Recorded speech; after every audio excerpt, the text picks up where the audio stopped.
Howdy folks, let's talk about the Tough Derby 3D printed slider from Impulse EDC.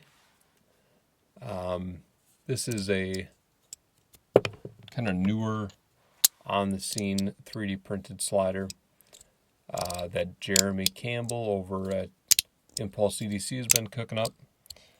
I love tiny sliders, these kind of miniature sliders. They're a little easier to carry around, sometimes a little easier to maneuver and operate.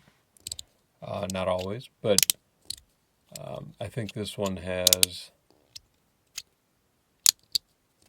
great lasting potential, and I've been using it quite often. So first we'll talk about design, feel, and then we'll talk about overall kind of function.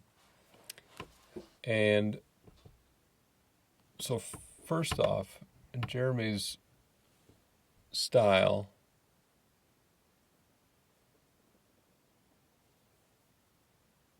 right there, he's not one for a whole lot of flair, I guess, and I don't mean that as a bad thing. He comes up with a good body style. There might be limitations in printing ability too, but he just kind of leaves it at that and lets the piece speak for itself, which is pretty cool. This one's got a little spot for a lanyard, so you could take it kind of on the go.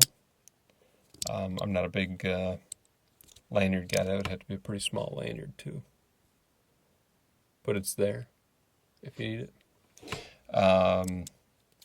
So this is a 3-click piece,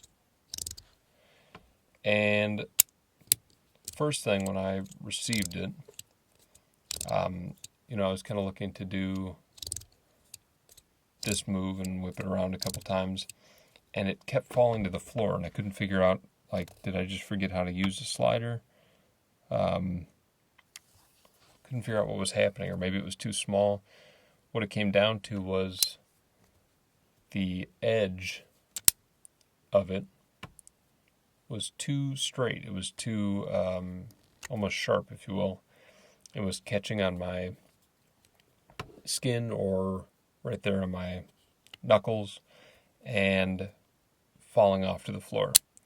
So I knew I liked it. I mean, it's got incredible weight for a 3D printed piece. This feels like a metal, like any other metal slider, really.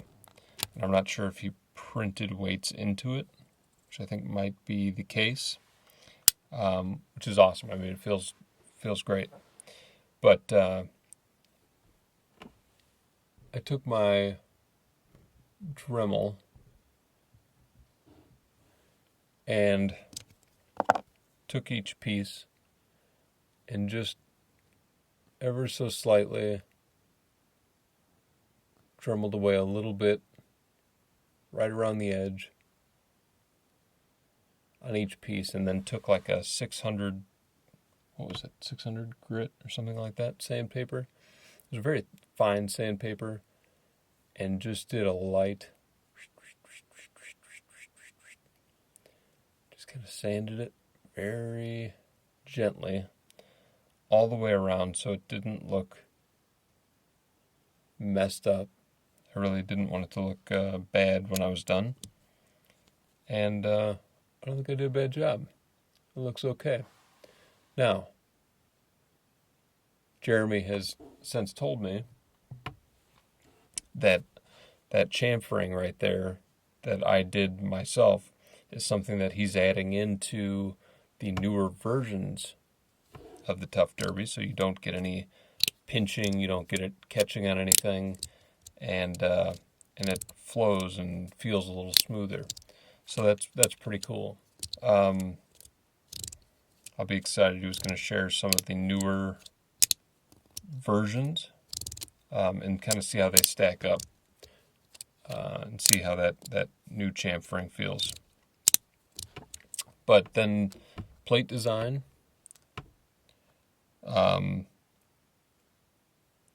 It's almost biblical. You know, got some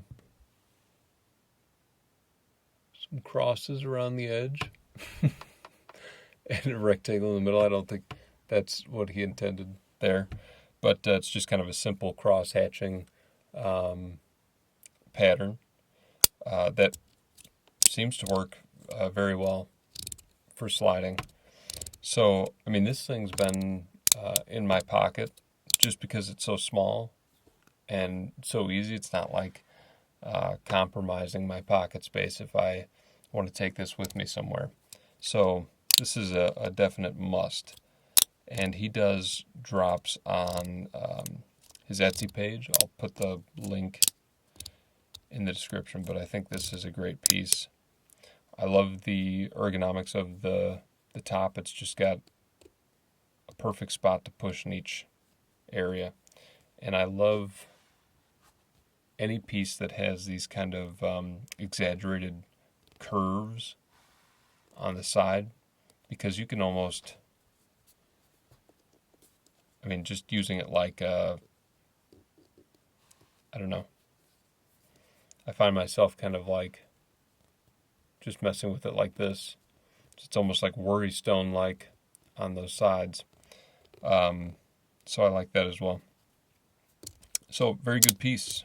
Very good piece. That's the Tough Derby 3D printed slider from Impulse EDC.